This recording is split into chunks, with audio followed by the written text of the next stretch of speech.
18 yil kutdim. Allohim 18 yilda chaqirdi. Allohimga hamd sanolar bo'lsin. Biz juda ham yaxshi ibodatlar qildik, juda ham yaxshi. Prezidentimizga katta rahmat. Prezidentimiz biz uchun hamma shart-sharoitlarni yaratib berishdi. Imomlarimiz hamma amallarni bajarishlarimizda bizga juda ham yaxshi yordamlar berishdi, qo'llab-quvvatlashdi. Hamma tomonlama bizda yaxshi taassurotlar qoldi. Allohim iloyim bizani qilgan ibodatlarimizni qabul qilgan bo'lsin. Haj ma'ruflardan qilgan bo'lsa iloyim. Iloyim yurtimiz tinch bo'lsin. Osmonimiz musaffo bo'lsin.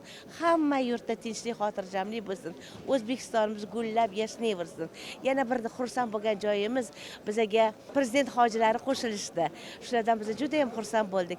Prezidentimizga ofarinlar etdik, rahmatlar etdik. Shunchalik bizani ardoqlab, shunchalik yaxshi olib borib, yaxshi olib kelib qo'yishdi.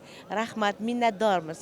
Endi Xudo xohlasa Alloh nasib qilsa, o'shadan olgan ilmlarimizni, o'shadan qilgan ibodatlarimizni bu yerda ham, O'zbekistonda ham, masalan, mahallalarda kam ta'minlangan oilalarga, masalan, yosh oilalarning turmushlari buzilib ketmasligi uchun yordam berish uchun, keyin ibodatlarimizga mustahkam turishlik uchun harakat qilamiz.